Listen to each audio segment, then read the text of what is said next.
চালাক মিয়া দোস্ত নওজোয়ান ভাত খাও, ভাতে তো খাও আর কিতা, আর বীর মানে মোবাইল টিপো আর নারী দেখো, ছবি দেখো, আর চুলের পেখম ঘুরাও। হ্যাঁ ঘুরাও, সমস্যা নাই আব্বা।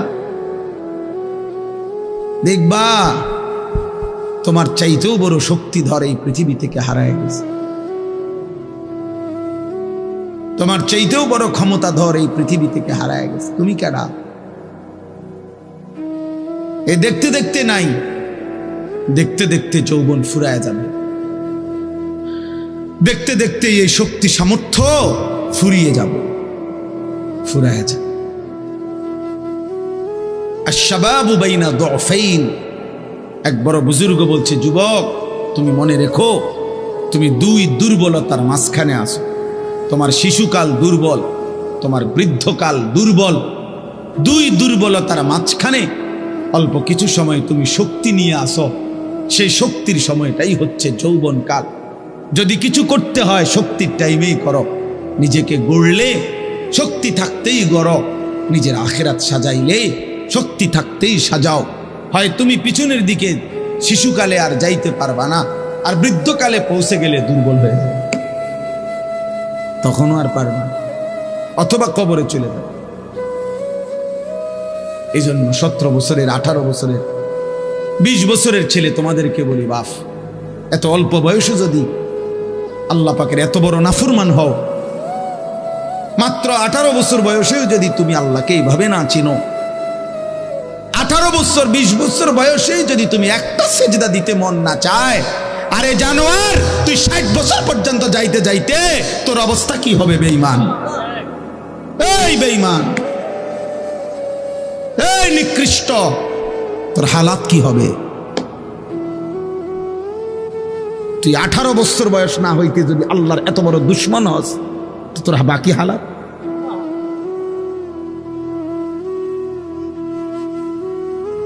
বিশ বছর না আইতেই যদি তুই এত নারী দেখে ফেলো, এত উলঙ্গ ছবি দেখো, জানোয়ার, বাকি জীবন তাহলে কি দেখবা? হাইওয়ান বলো, বাকি হায়াত কি দেখবা? তাহলে যা দেখার তো সব দেখে এলেছে।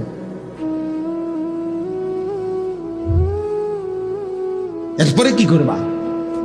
এত কম বয়সে এত নারী, এত অল্প বয়সে এত উলঙ্গ ছবি দেখে ফেললাম, এত অল্প বয়সে চরিত্র এভাবে নষ্ট করে ফেললাম যে নারী ছাড়া, ছবি ছাড়া, জেনার দৃশ্য ছাড়া, বন্ধুদের অসৎ আড্ডা ছাড়া। ওই দেখেন ওই অপদার্থের দিকে দেখেন, ওই দেখেন ওই অপদার্থ কি করে।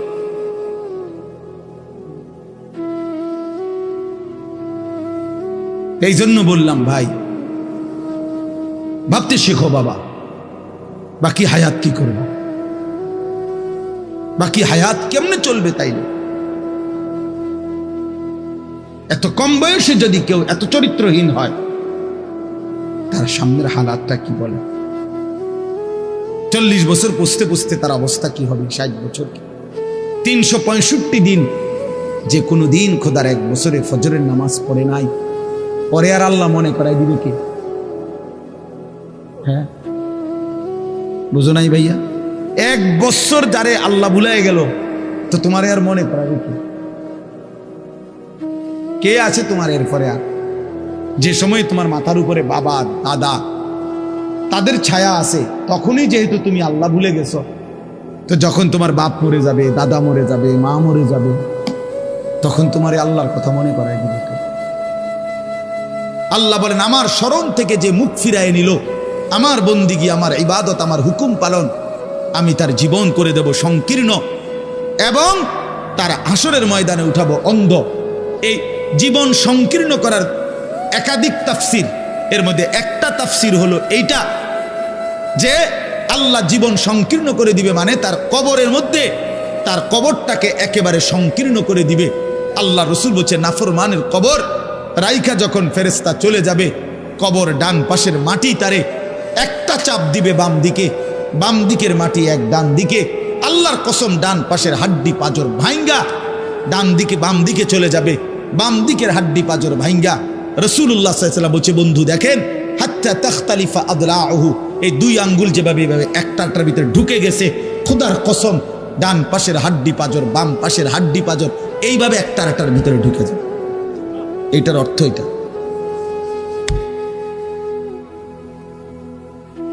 হ্যাঁ, রাসূলুল্লাহ সাল্লাল্লাহু আলাইহি সাল্লাম একদিন হযরত বারা ইবনে আযিব রাদিয়াল্লাহু তাআলা আনহু থেকে বর্ণিত, নবীজি একদিন এক সাহাবীর জানাজা পড়তে গেছেন। জানাজা পড়তে গিয়ে খালি কবরের সামনে কিছুক্ষণ দাঁড়াইছেন। তখনও ওনারে কবরে রাখে নাই, জানাজাও পড়ায় নাই। নবীজি আগে গিয়া কবরটার সামনে দাঁড়াইছে। হযরত বারা ইবনে আযিব বলেন, আমরা নবীজির সাথে ছিলাম। আল্লাহর নবী সাল্লাল্লাহু আলাইহি সাল্লাম কবরের খালি এই কবরে দেখা অঝরে কাঁদতে শুরু করছে। আমরা সবাই সাহাবীরা নবীজির সাথে কাঁদতে শুরু করলাম। অনেকক্ষণ কাইদা নবীজি চোখের পানি মুইছা আজীব কথা বলছে নবী। রাসূলুল্লাহ সাল্লাল্লাহু আলাইহি সাল্লাম সাহাবীদেরকে লক্ষ্য করে বলছে, ইয়া ইখওয়ানি লিমিসলি হাদা ফাআইদ্দু, আমার বন্ধুরা, আমার সাথীরা, এই কবরে যাওয়ার জন্য তোমরাও রেডি হও। ফাআইদ্দু, তোমরাও প্রস্তুতি নাও, অচিরেই তুমি আমি সবাই এই কবরেই পৌঁছে যাইতে হবে। রাসূলুল্লাহ সাল্লাল্লাহু আলাইহি সাল্লাম বলছেন, প্রিয় বন্ধু আমার, জওয়ান সাথী আমার, সামান্য এই কয়েকদিনের জওয়ানি নষ্ট না করা। আহা মুসলমান, গুনাহের উপরে অটল, গুনাহের উপরে অটল। তোমরা ছেলেরা যারা বাবা 365 দিনে কোনোদিন নামাজ পড়ো না, তো তুমি সিদ্ধান্ত নিয়ে নিছো তুমি আল্লাহর নাফরমানির উপরে অটল। মনে রাখো বাপ, একদিন ফেরেশতা একটা লাথি দিয়া জাহান্নামে ফেলে দিবে। একটা লাথি, একটা লাথির লগে জাহান্নামে ফেলবে। মনে রাখো, তামাশা দুনিয়া না বাবা। কি ভাবছো তো? পড়ালেখা তো আমরাও করছি, জেনারেল লাইনেও পড়ছি, মাদ্রাসার লাইনেও পড়ছি। যথেষ্ট পরিমাণ পড়ালেখা করেই এটা বুঝছি যে কবর আসলেই সত্য, জাহান্নাম সত্য, জান্নাত সত্য। সত্য। পৃথিবীর সৃষ্টি থেকে নিয়ে আজ পর্যন্ত এত নবী, এত রাসূল, এত আউলিয়া, এত বুজুর্গ, এত আলেম, এত কিতাব, এত কিছু মিথ্যা হইতে পারে না। এত কিছু মিথ্যা হইতে পারে না। মিথ্যা এতদিন চলে না, মিথ্যা কথা এতদিন টিকে না। অতএব 1450 বছর থেকে আমাদের নবীর আমল থেকে প্রতিনিয়ত আল্লাহর কথা, কোরআনের কথা, আখিরাতের কথা, কবর হাসরের কথা বলা হচ্ছে, এগুলো মিথ্যা। তাহলে তাহলে কেন ভুলে গেলাম আল্লাহকে? এই জন্য আমরা যদি সিদ্ধান্ত নেই যে আমরা আমাদের জীবন গঠন করব, আমি আল্লাহর দ্বীনের উপরে চলবো, তাহলে সম্ভব। সম্ভব কিনা বলেন? এই জন্য আন্তরিক হইতে হয়। এই কথাটা বুঝাইলাম, মনোযোগী হইতে হয়। আন্তরিকতা না দেখাইলে, মনোযোগ না দিলে, আপনি বিষয়টা দিলে উপলব্ধি করতে হবে যে আসলে আমার আল্লাহকে মানা দরকার, আমার রাসূল সাল্লাল্লাহু আলাইহি সাল্লামকে আমার মানা দরকার। আমার কবর আছে, আমার কবর হবেই হবে। আমার লগে সবাই না মরুক, আমি মরে যাব। আমার লগে সবাই একই সাথে মরে যাইতে হবে, এটা কোনো জরুরি? জরুরি কথা বলেন না কেন? এটা জরুরি বিষয়। আমরা সবাই একই দিনে মরতে হইব, তাহলে আমি তো মরে যাব, আমি তো মরেই যাব।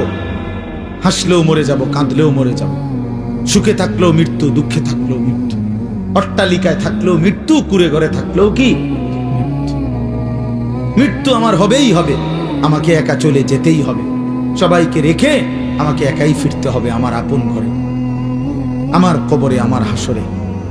অতএব আমাকে যেহেতু ফিরতেই হবে, আমাকে যেহেতু বন্ধু যেতেই হবে, যেখানে আমাকে নিশ্চিত যেতে হবে, এর জন্য প্রস্তুতি নেওয়াই ভালো।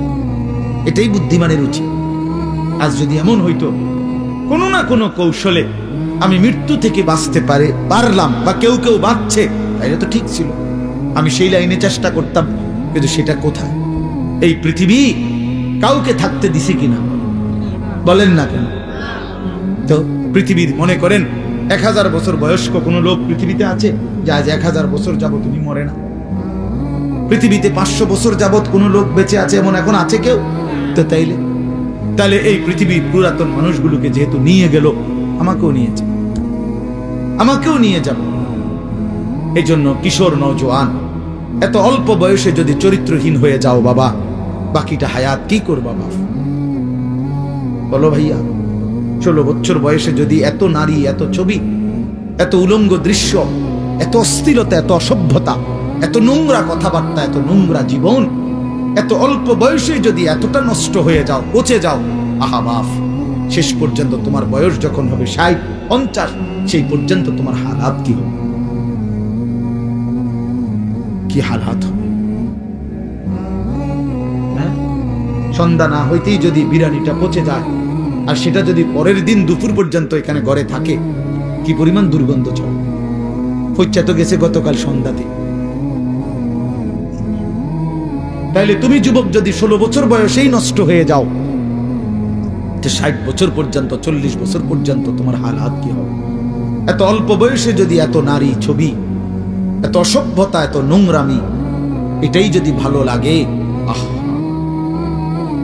আফসোসের বিষয়, আফসোসের বিষয় বাপ, আফসোসের। ভাবা উচিত, ভাবা উচিত। ছেলেরা তোমরাও ভাইবো বাবা, এত কম বয়সে এতটা নষ্ট হয়ে যাওয়া তো উচিত ছিল না। আমাদের ছেলে পেলে, তোমরা অনেক ছেলে আছো, কোনদিন এক ওয়াক্ত নামাজ পড়ো। আহা, মুসলমানের বাচ্চা এত নিকৃষ্ট কেমনে হইল? এত বড় জন্তু জানোয়ার, এত বড় হাইওয়ান, এত বড় কুকুর বিড়াল কেমনে হইল? কেমনে হইল? ওফ, কুরআনুল কারীমে আছে, আল্লাহ বলছে ওয়াত্তাবা হাওয়াহু ফামাসালুহু কামাসালিল কালব, মনের ইচ্ছা মতো যে চলে, তার মনে যা চায় তাই যে করে, আল্লাহ বলছে তার উদাহরণ কামাসালিল কালব, কুত্তার মতো। কিসের মতো?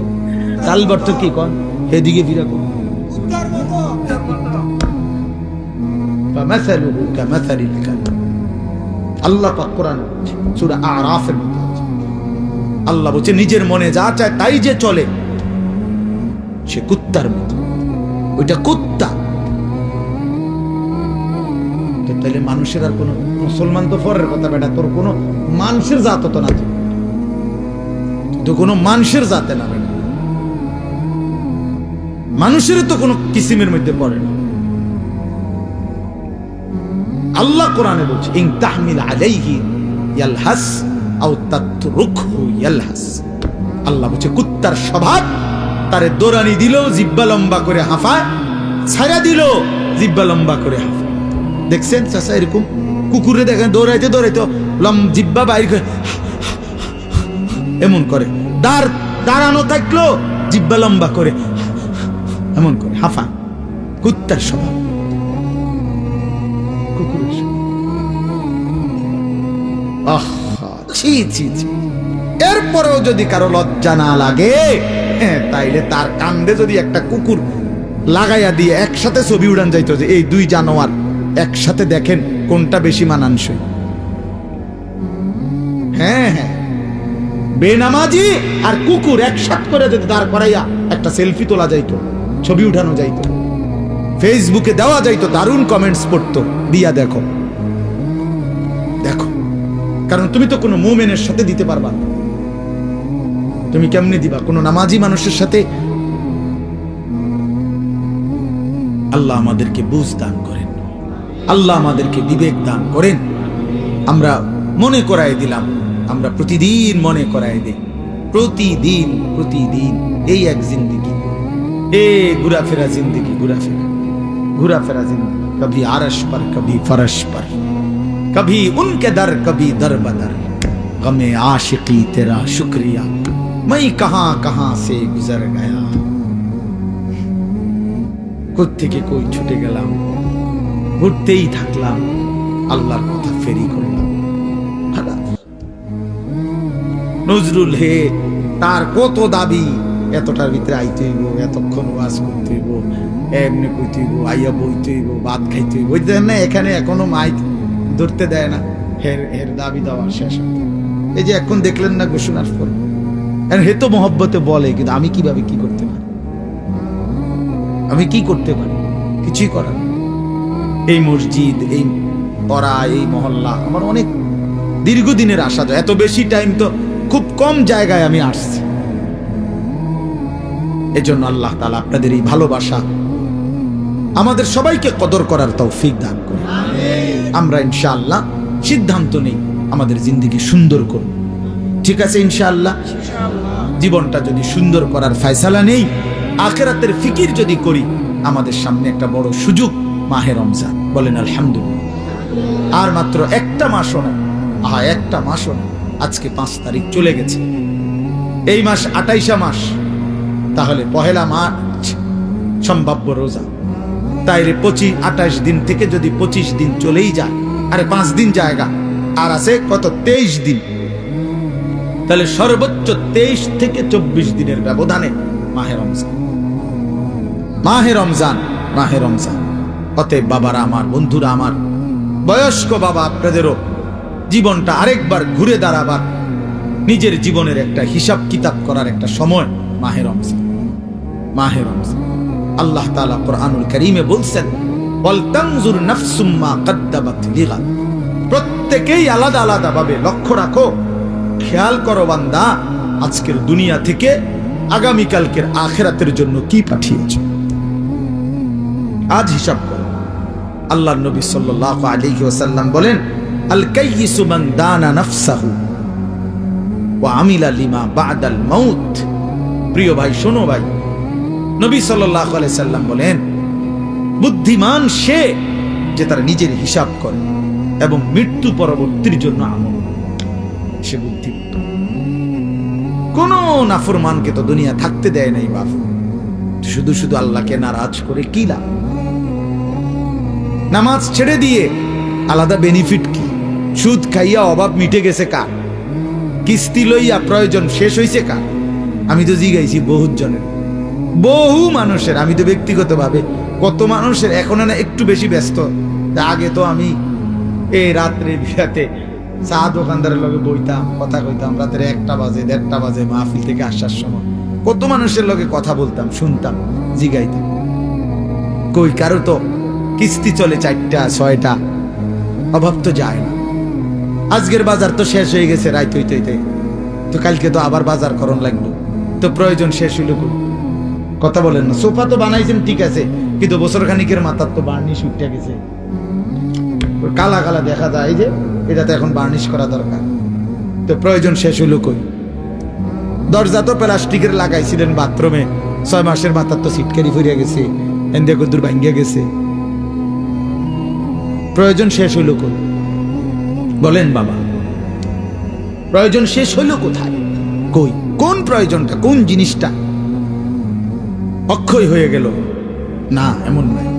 হযরত মাওলানা তারেক জামিল সাহেব বলেন, যারা পৃথিবী বিখ্যাত দাওয়াত ও তাবলীগের অন্যতম একজন মুরব্বী, উনি বলছেন যে তুমি যদি মাটিতে, ইঞ্জিনিয়ার এনা বলছে মাটি ভালো মজবুত, আপনি এখানে 10 তলা বিল্ডিং করতে পারবেন, বিল্ডিং মজবুত হবে, মাটি মজবুত, মাটির ফাইলিং করতে পারবেন, সয়েল টেস্ট রিপোর্টে মাটি ভালো আসছে, মজবুত। কিন্তু উনি বলে, আপনি নিজে মাটির একটাবার জিজ্ঞাসা করেন না যে তুমি মজবুত কিনা, তুমি স্থায়ী কিনা।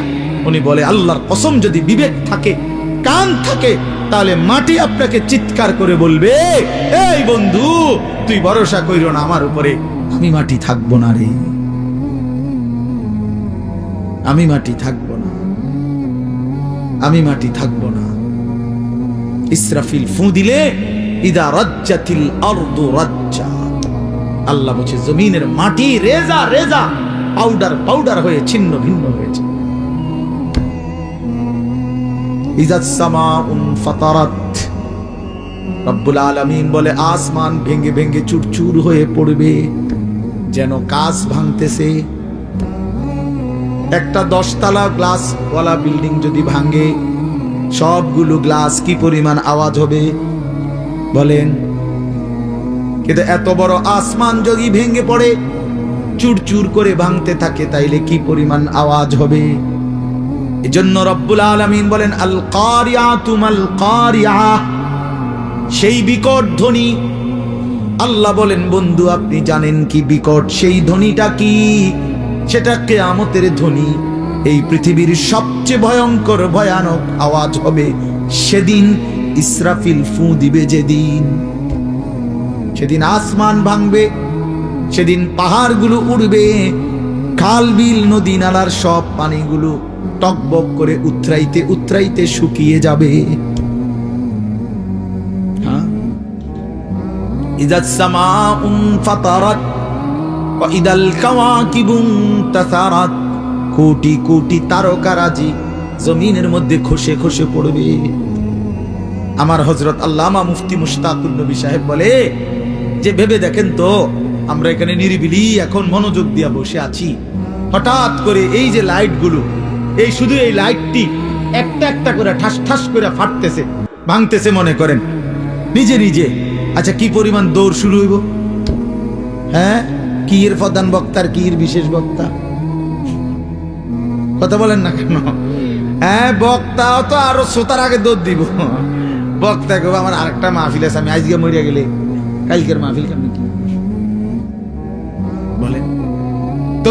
এই কয়টা লাইট ভাঙলে যদি এমন হয়, তো কোটি কোটি তারকারাজি যখন জমিনে খসে পড়বে, কায়নাতের অবস্থা কি হবে? পৃথিবীর অবস্থা কি হবে? জীবনের অর্থ কি ভাইয়া? জীবন মানেই নারী, জীবন মানেই বেঁচে থাকার অর্থ মানেই নর্তকী। আমাদের এই রাত্র দিনের এই সময়ের এই সব কিছুর অর্থ, তোমরা যুবক ছেলে, তোমাদের বেঁচে থাকার অর্থই ছবি, নাচ, আর কোনো কাজ নাই। তাইলে তুমি পৃথিবীতে বেঁচে থাকার আর কোনো সার্থকতা নাই। সারাক্ষণ শুধু দুষ্টামি, সারাক্ষণ শুধু চুল ফিরানো, সারাক্ষণ শুধু বন্ধুদের সাথে আড্ডা দেওয়া। কত কথা বলা যায় একজন মানুষের সাথে? কতক্ষণ আড্ডা দেওয়া যায়?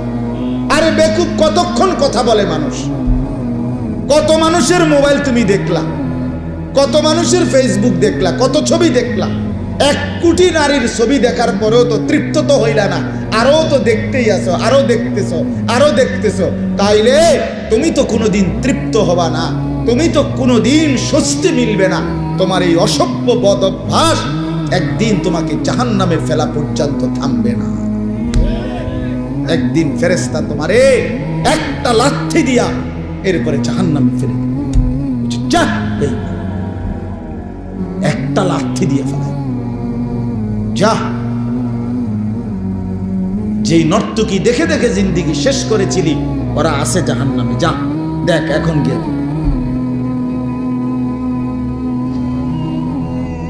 ওই উলঙ্গ নারী, ওই বেপর্দা মেয়ে আছে, যা জাহান্নামে আছে, খুঁজে দেখ। আল্লাহ আমাদেরকে বুঝ দান করে। আমার ভাই, আমার বন্ধু, ভাবতে শিখে, বুঝতে শিখে, হায়াতের কদর করে। চাচারা, আপনি মরে গেলে পৃথিবীর কিচ্ছু হইতো না, আমাদের মতো বেড হইতে লেগে দুনিয়া কিচ্ছু থাকতো। এই আপনি মরবার দিন যে কান্দে যারা, এরা আবার রাইতে ভাত খায়। মা কথা কয় না, এরা না খুব কান্দলে দেখলাম যে শিক্ষারিল, এরা আবার রাইতে ভাত খায় কেমনি? এই দিন রাইতেই ভাত খায়।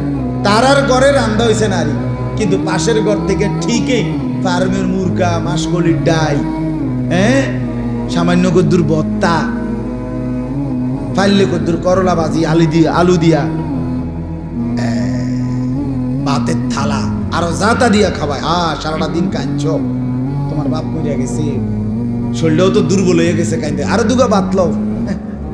হায় হায়, দুনিয়া ধোকা কিনা, ধোকা ধোকা। নালে আজকে রাত ভাত খাও কেমন? তোমার না বলে বাপ মরিয়া গেছে, তোমার না খুব কান্দলে দেখলাম, অন ভাত খাও কা? তোমার না বলে মা মরিয়া গেছে, হ্যাঁ, থামে থাকে, কিছুই থামে না, কেউ কারোর জন্য থেমে থাকে। আমি মরে গেলেও বাজার চলবে, আমি মরে গেলেও বাতি জ্বলবে, আমি মরে গেলেও আপনার আলো ফুটবে, আমি মরে গেলেও রাত হবে। আমি তো নাই, আমি তো আর ফিরবো না কোনো। আহা বন্ধু, আমি বুঝবো সেদিন, কিন্তু আর তো ফিরতে পারবো না। কবরে বুঝবো সেদিন, ফিরতে তো পারবো। হাত্তা ইদা জাআ আহাদাহুমুল মাউত ক্বালা রাব্বিরজিউন। রব্বুল আলামিন বলে, মালাকুল মউত আজরাইল যখন প্রত্যেকটা নাফরমান পাপীর সামনে এসে জান কবজের জন্য দাঁড়াবে। আল্লাহ বলে প্রতিটা নাফরমান আল্লাহকে চিৎকার করে বলবে, রব্বির জিউন, আল্লাহ আমাকে কিছুটা সময়ের জন্য দুনিয়ায় ফেরত যেতে দেন। লাআল্লি আ'মালু সালিহান ফীমা তারাকতু, আল্লাহ বলেন নাফরমান বলবে, মাওলা যে জিন্দেগি আমল ছেড়ে দিয়েছিলাম, এবার যদি একটু সুযোগ দেন আমি ফিরে গিয়ে সেই নেক আমলগুলো করব। হে হে, আগে দেখছেন কি সুন্দর, এ বুঝছে মাশা, হে নিজের থেকেই মাথা লাটকেছে। না না ভাইয়া, এটাই তো বুঝছো না। হ্যাঁ মাশা, আল্লাহ তোমারে বরকত দান করে। এটা বুঝছে, অনুভব করছে। কাল্লা, কুরআনুল কারীমের আয়াতের মধ্যে আল্লাহ বলেন কাল্লা, না বান্দা কখনোই না, এমনটা আর হবে না,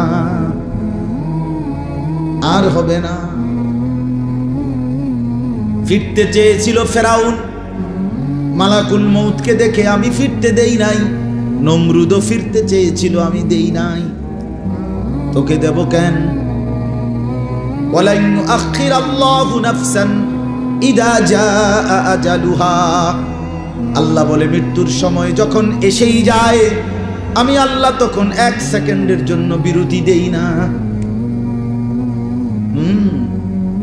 মা তাসবিকু মিন উম্মাতিন আজালাহা ওয়া মা ইস্তাখিরুন, আল্লাহ তাআলা বলেন কোন জাতি, কোন ব্যক্তি, কোন সম্প্রদায় মৃত্যুর সময় 1 সেকেন্ড আগাইতেও পারবে না, পিছাইতেও পারবে না। পারবে কি? আল্লাহ আমাদেরকে বুঝ দান করে। নওজোয়ান ছেলেরা, তোমার কদর তুমিই করো। আমি কিন্তু দিন রাত বলে যাচ্ছি আলহামদুলিল্লাহ, আমার চিৎকার চেঁচামেচি আহাজারি বলেই যাচ্ছি। আমি সারাদিন বলি, চেষ্টা করি, সারাক্ষণ বলতে থাকি, ফিরতে হবে, ফিরতে হবে, ফিরতে হবে। জনপ্রিয়তার কিচ্ছু নাই, কে পক্ষে কে বিপক্ষে এত কিছু ভাবারও সময় নাই রে ভাই, আসলেই নাই। শরীর এমনি দুর্বল হয়ে গেছে, জনপ্রিয়তা দিয়েই বা করবো কি? একের খুব পদবি দিয়েই বা করবো। কোমরেও ব্যথা করে, চোখেও ছোট অক্ষর কম দেখি, গলাতেও ব্যথা করে, হ্যাঁ দাঁতে ব্যথা করে। হায়াত তো এমনিই গুছাইয়া লাইতেছে, তা আবার আমি দুনিয়ার এত মূল্যায়ন অবমূল্যায়ন নিয়ে ভাবার সময় কি দরকার? সবাই মিল্লা মনে করেন খুব মূল্যায়ন করলো, একেবারে কান্দে করে কোম্পানিগঞ্জ 4 রাস্তার মাথাত নিয়ে হতাই দিয়ে এলো। আল্লাহ তাআলা বলল, আনিস আমি নিলাম না তোমার। 1 কোটি মানুষ মর্যাদা দিল, রব্বে করিম মহান আল্লাহ তাআলা বললেন আমি নিলাম না, আমি গ্রহণ করলাম। তো কি হবে? হ্যাঁ, 2 পয়সার কোনো মূল্য হবে? 2 পয়সার কোনো মর্যাদা হবে? আর আল্লাহ তাআলা আমাদের প্রত্যেককে বুঝ দান করেন। যুবক ভাই অনেক বর্ষ মাশাআল্লাহ, সবার চেহারা তো আমি দেখি না। এটা আমগো হুসাইন নি, মাশাআল্লাহ, তোমার ছাত্র মাশাআল্লাহ, হঠাৎ খেয়াল করলাম। আয় এনে আয় ভিতর সামনে। আচ্ছা তো ঠিক আছে, ওই আমার বহুত প্রিয় ছাত্র ছিল, আমার অনেক খেদমত করছে। হ্যাঁ, তো এই জন্য বাপ পিছনে অনেক ছেলে বসছো ভাইয়া, শুধুই কেবল অমুকের ওয়াজ ভাল লাগে, হুজুর আপনার ওয়াজ এই জন্য শুনছি। ভাইয়া এটা কোনো বিষয় না, তোমার ভাল লাগলেই কি, ভালো না লাগলেই কি? তুমি যদি পেশাব করে পানি না নাও তো ভালো লাগলেই কি আর ভালো না লাগলে? তুমি যদি 1 ওয়াক্ত নামাজ নাই পড়ো, তোমার পছন্দ দিয়ে আমারে কি আসবে যাবে, তোমারে বা কি আসবে যাবে? কথা বলেন। হ্যাঁ, মনে করেন 100 হুজুরের সাথে একটা মোবাইলে ছবি আছে, আমি যে হুজুরের লগে আমার একটা ছবি সেলফি আছে, তো কি হবে এতে? ফেরেশতা এটা জমা নিবে, ঠিক না ভাইয়া? হাসরের ময়দানে এটা ফেরেশতা জমা নিবে তো নাকি? এটার ভিত্তিতে তো বিচার। এটা কি, এটা কি? এজন্য দোস্ত আমার, বন্ধু আমার, নওজোয়ান ছেলেরা আমার, ফেরা দরকার। তোমরা নিজের হায়াতের কদর করো, তোমাদেরই ভালো হবে ভাইয়া, তোমাদেরই ভালো। তুমি নষ্ট হয়ে গেলে, বললাম না, পৃথিবীর কিছুই থামবে না। তুমি নষ্ট হয়ে গেলে, তুমি মরে গেলে, তুমি মরে গেলে আর কি, পৃথিবী কিচ্ছু হইত না, পৃথিবীর কিছু হবে না। কবরে কষ্ট হবে, মৃত্যু পরবর্তী জিন্দেগি আর ফিরবে না। সেখানে খালিদুন, চিরস্থায়ী, অনন্তকালের জন্য। এখানের হাসি কিছুক্ষণের, এখানের কান্নাও কিছুক্ষণ। হযরত আব্দুল্লাহ ইবনে আব্বাস বলছেন, আমি স্পষ্ট তাফসিরে পড়ছি, আদ-দুনিয়া কালিল। তিনি বলেন দুনিয়া সামান্য সময়ের, কাজে ফালিয়াদ হাকু মা শাহু, এই সামান্য সময়ের জন্য যেটুকু মন চায় হেসে নাও। ফাইজান কাতাতিদ দুনিয়া ওয়া সারু ইলাল্লাহ ফালিয়াস্তানিফু বিল বুকা লা ইয়ানকাতিউ আবাদান।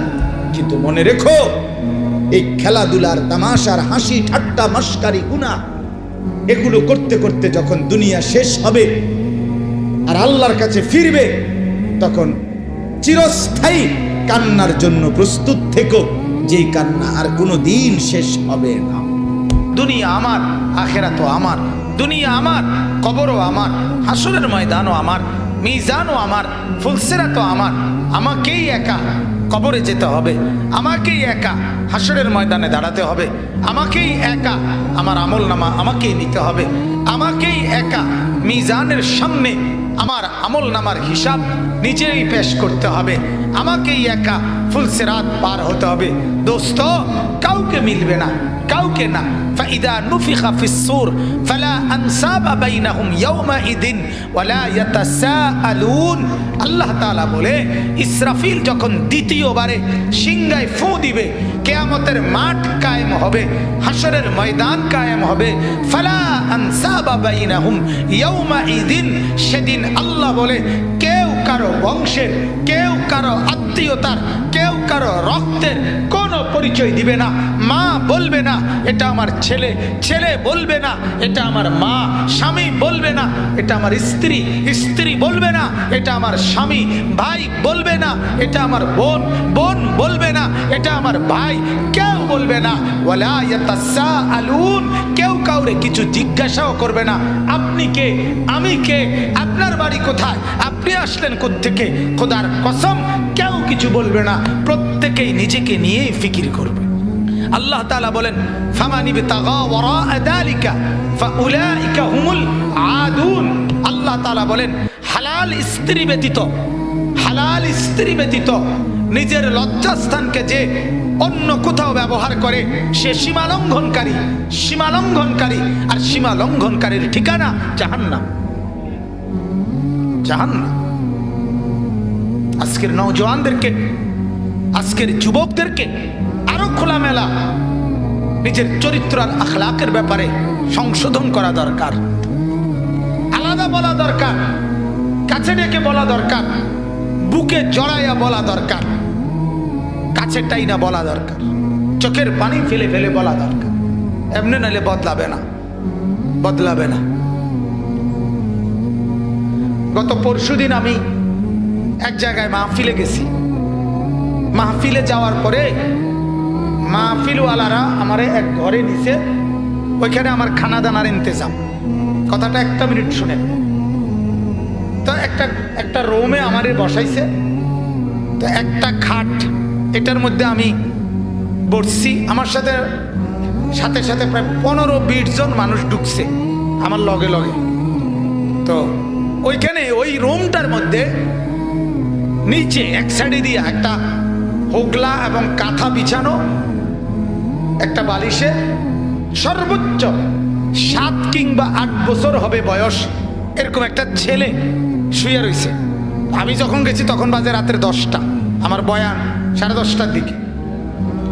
তো আমি ঢুইকা আপনার আমরাই 15-20 জন লোক কথাবার্তা বলতেছে আমার সাথে, আমিও কথা বলতেছি। ওই যে ছেলেটা এই বা ঘরের ছেলেটা এখানে শোয়া, তার হাতে একটা বড় মোবাইল, এত বড়।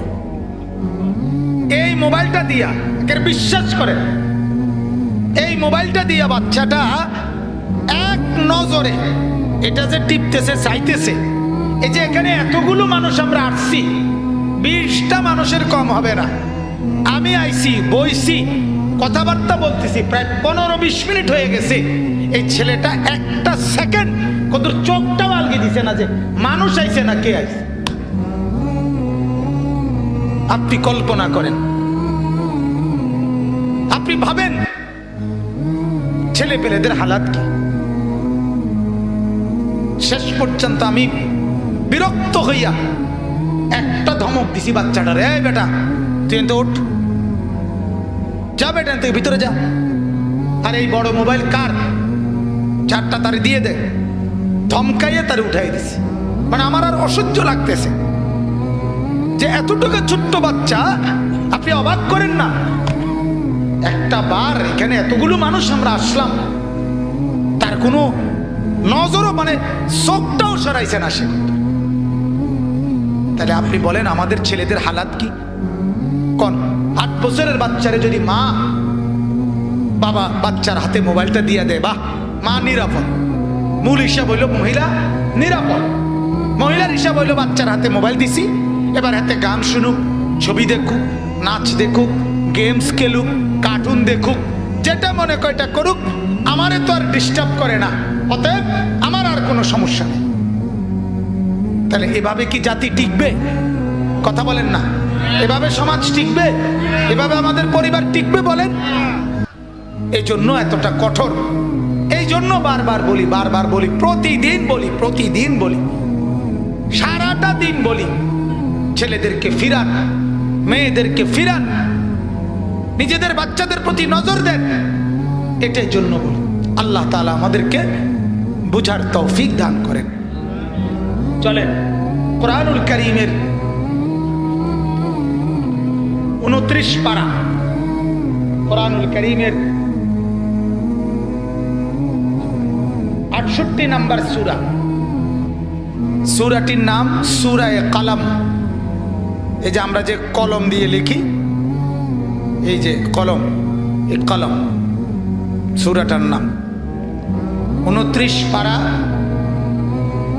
সূরায়ে কালাম, 68 নম্বর সূরা।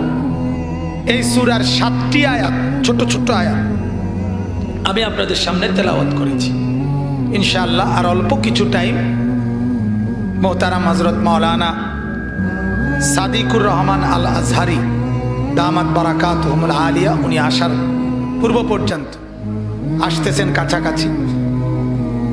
মূলত আসলে আমি তো ওয়াজ শুনতে আসছি।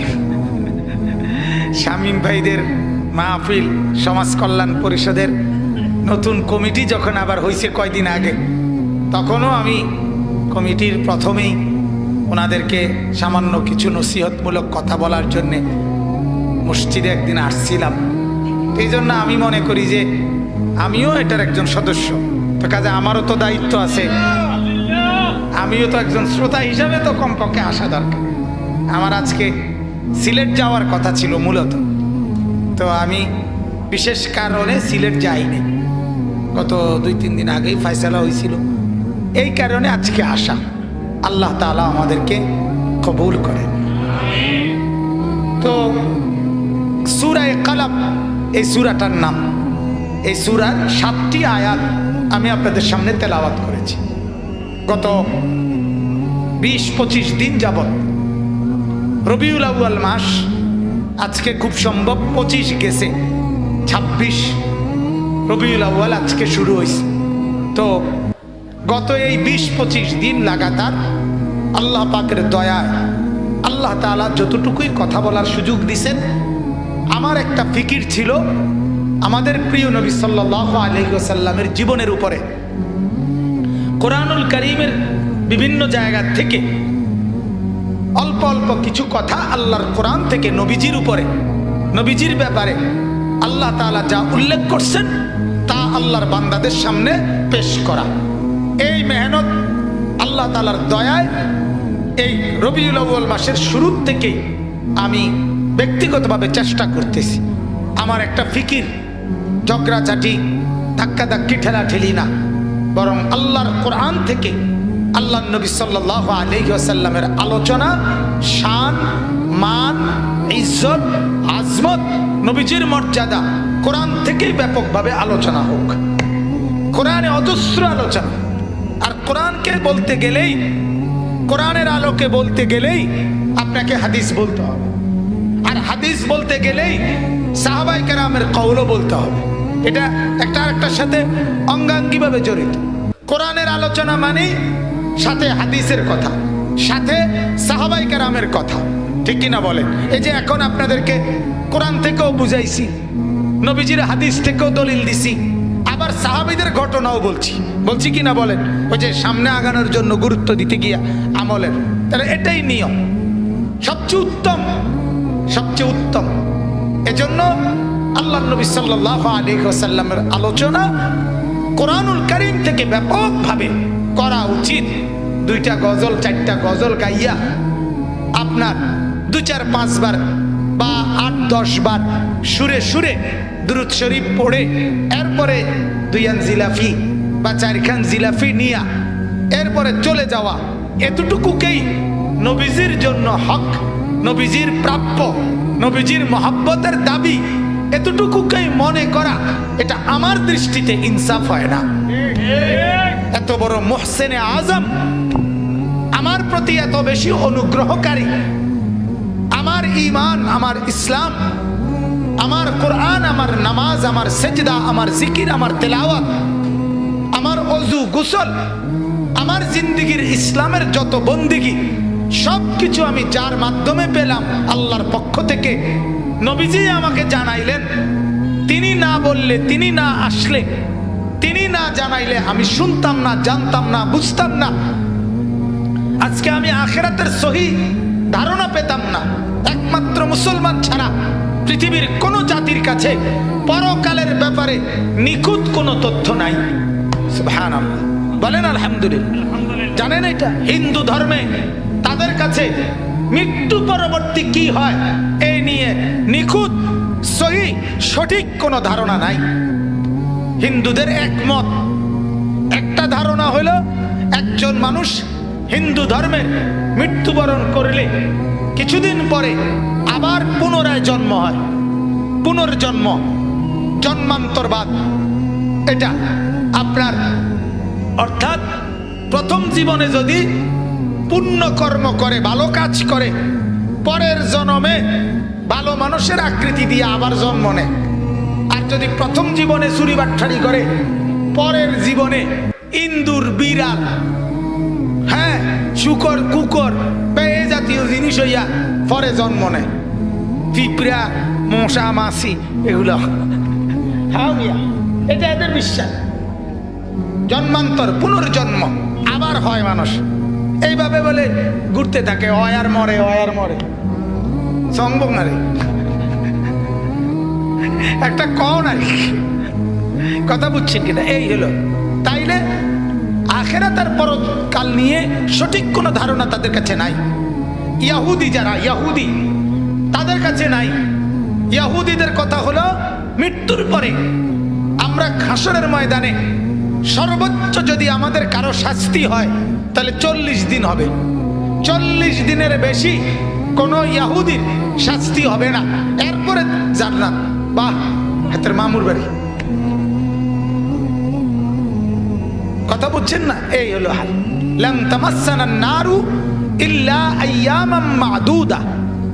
আবার তাদের ইহুদি এবং খ্রিস্টানদের আকীদা যে জান্নাতে কেবল যাবে হয় ইহুদিরা অথবা খ্রিস্টানরা, আর কেউ জান্নাতে যাবে না। এটা হেরার গদ্দুয়ার, কথা বুঝছেন? হ্যাঁ, কোরআনের আয়াত।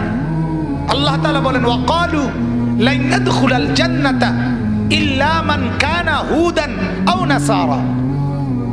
আল্লাহ বলে, ইহুদিরা বলে, খ্রিস্টানরা বলে জান্নাতে কেউ যাবে না, যাবে শুধু ইহুদি এবং খ্রিস্টান। নাউজুবিল্লাহ। আমরা সব মায়ের, মানে আমরা বাদ গেছি, তাই না? ব্যস্ত, বুঝছেন কথাটা? তানেরা সারা পৃথিবী সমস্ত ইহুদি খ্রিস্টান সবাই মিলে গোটা ইউরোপে তাদের নারীদেরকে সম্পূর্ণ উলঙ্গ অর্ধ উলঙ্গ করে রাস্তায় ছেড়ে দিছে। এর বিনিময়ে ওনারা বেহেশতে যাইব, আর রঙের আলাপের জায়গা নাই, পাগলামির আর জায়গা নাই। পৃথিবীতে অশ্লীলতার বেহায়াপনার তুফান ছুটায় দিছে। নাউজুবিল্লাহ, নাউজুবিল্লাহ। সেখান থেকে দেখে দেখে আমার দেশের বর্তমান আধুনিক মনা মেয়েরা নারী স্বাধীনতার স্লোগান দিয়ে নিজেদের পোশাক নিয়ে কথা বলে। বাংলাদেশের মাটিতে দাঁড়াইয়া বলে যে একটা মেয়ে সে এতটুকু পোশাক পরুক আর এতটুকু পরুক, এতে অন্যের অসুবিধা কি? আস্তাগফিরুল্লাহ। বাংলাদেশের মেয়ে বলছে। কি পরিমাণ নির্লজ্জ হইলে, কি পরিমাণ বেহায়া হইলে একজন মেয়ে এটা বলতে পারে? সরাসরি বলছে মিডিয়ার সামনে যে একজন মেয়ে এতটুকু কাপড় পরুক আর এতটুকু পরুক, অসুবিধা কি? আস্তাগফিরুল্লাহ। আল্লাহ তাআলা আমাদের মা আমাদের বোনদেরকে হেদায়েত দান করেন। আল্লাহ তাআলা আমাদের মা আর বোনদেরকে আখিরাতের ফিকির দান করেন। আহা, কোন জাতির বোনেরা, কোন জাতির মেয়েরা এরা যদি নষ্ট হয়ে যায়, এরা যদি বেপর্দা হয়ে যায়, এরা যদি বেহায়া হয়ে যায়, তো পুরা সমাজটা লন্ডভন্ড হয়ে যায়। সব শেষ, সব শেষ, সব শেষ। একটা নারী নষ্ট হওয়া, একটা নারী বেপর্দা হওয়া, একটা নারী বেহায়া হওয়া মানে হাজারো যুবকের চরিত্র শেষ, হাজারো ছেলের জীবন শেষ, হাজারো ছেলের জীবন শেষ।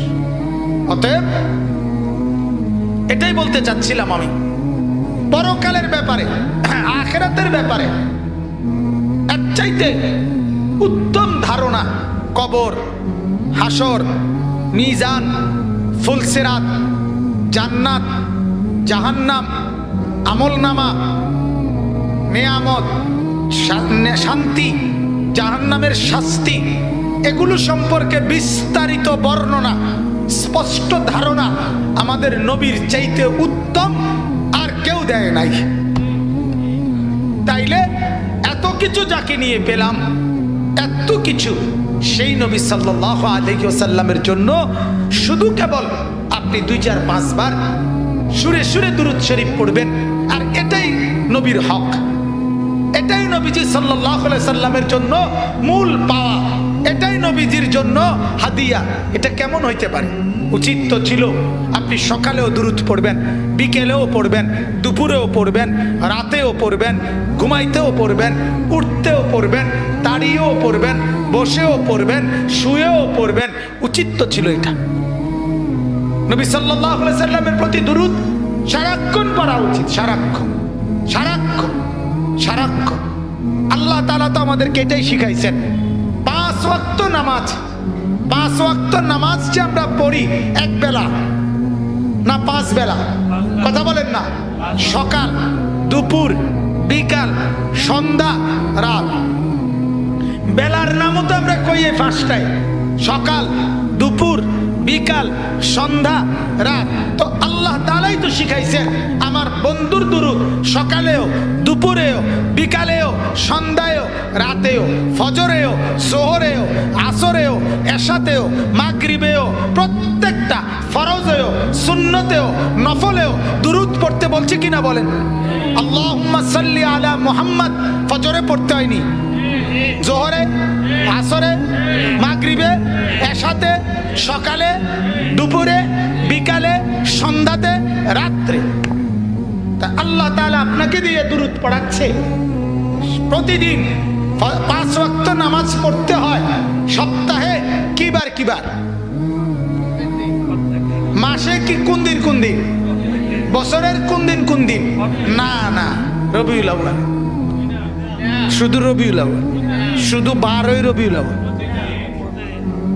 শুধু 12ই রবিউল আউয়াল। এটাই ইনসাফ। আল্লাহ তাআলা বললেন 5 ওয়াক্ত নামাজে পড়ো, প্রতিদিন পড়ো, সকাল, দুপুর, বিকাল, সন্ধ্যা, রাতে পড়ো, বারবার পড়ো, বারবার পড়ো, বারবার পড়ো। আমনে কমান কা কথা বলেন না? আচ্ছা, আরো একটা আশ্চর্য জিনিস শুনেন। নামাজের মধ্যে একজন ইমামের পিছনে পর্যন্ত, কথাটা খেয়াল করেন, আলহামদুলিল্লাহ রাব্বিল আলামিন, এই যে সূরা ফাতিহা ইমামের পিছনে ইমাম সাহেব পড়ে, আমরা শুনি, ঠিক কি না বলেন না? আমাদেরকে পড়তে হয় না? পড়তে হয় আমাদের। আচ্ছা, এরপরে যে আরেকটা সূরা মিলায়, আলাম তারা অথবা কোরআনুল কারীমের যে কোনো খান থেকে, ওইটাও আল্লাহর জন্য পড়ে, ওইটা কি আমরা পড়তে হয়? আমরা শুধু শুনতে হয়। তাহলে খেয়াল করেন, নামাজের জামাতে আল্লাহ তাআলা সূরা ফাতিহা, অন্য সূরা, আল্লাহ বলেন এগুলো আমার বিষয়, আমার জন্য, এগুলো কমপক্ষে শুধু ইমাম সাহেব পড়ুক, তোমরা না পড়লেও চলবে, কিন্তু বন্ধুর উপরে দুরূদ ইমামও পড়তে হবে, মুক্তাদিও পড়তে হবে। কথা বলেন আল্লাহুম্মা সাল্লি আলা মুহাম্মদ। এই যে বসে যে দুরূদ শরীফ পড়ি আমরা নামাজের মধ্যে, এটা শুধু ইমাম সাহেব পড়লে চলে? মুক্তাদি পড়তে হয় কিনা? 10,000 মুক্তাদি হইলে 10,000ই পড়তে হয়। তাইলে বলেন, তাহলে একটা উম্মত, ঈমান যার আছে, মুসলমান যে, তাকে আল্লাহ তাআলা দুরূদ থেকে বাদ দিছে কাউরে? ছোট বড়, সাধারণ, আলেম, ইমাম, মুসল্লি, কাউরে বাদ দিছে কিনা বলেন? তাইলে বাদ দেয়নি আল্লাহ তাআলা কারুরে, কোন উম্মতকে বাদ দেয় নাই। ইমানদার প্রত্যেকেই আমার বন্ধুর দুরূদ পড়তে হবে।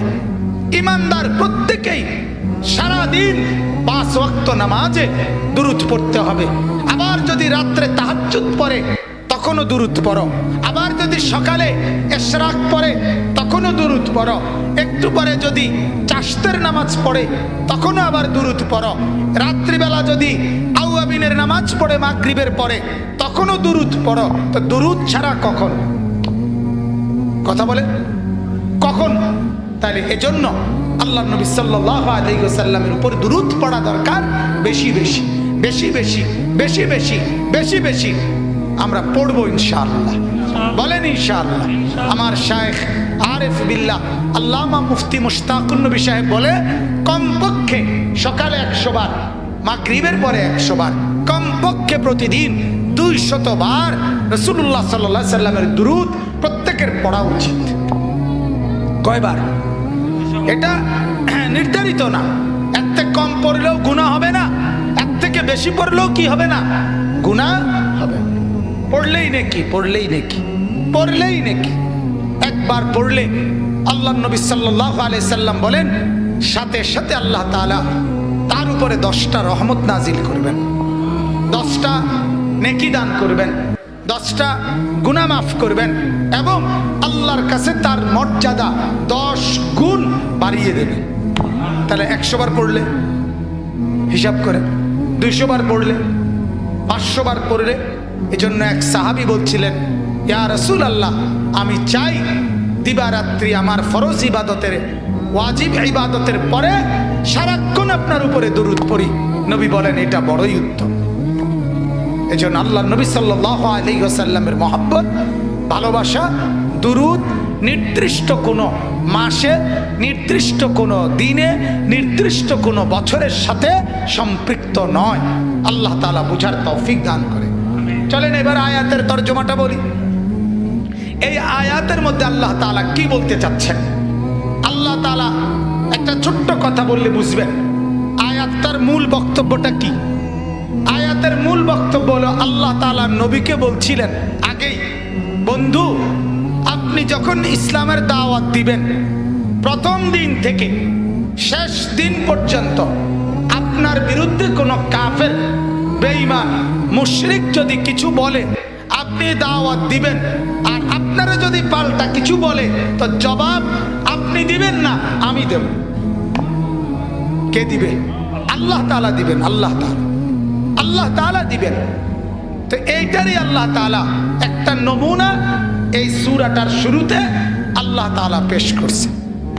আগে আছে আরো, যেমন যেদিন প্রথম আল্লাহর নবী সবাইকে খোলামেলা মক্কার কুরাইশদেরকে দাওয়াত দিছেন কালেমাত, সেদিন আবু লাহাব বলছিল, মুহাম্মদ তাব্বাত লাক, আলিহাজা জামাআতানা, তুমি ধ্বংস হও মুহাম্মদ, এজন্য বুঝি আমাদেরকে ডাকছো, এর লেগা? তো আল্লাহ পাক সাথে সাথে বললেন, বন্ধু আপনি জবাব দিবেন না, আমি জবাব দিচ্ছি, আমি দিচ্ছি।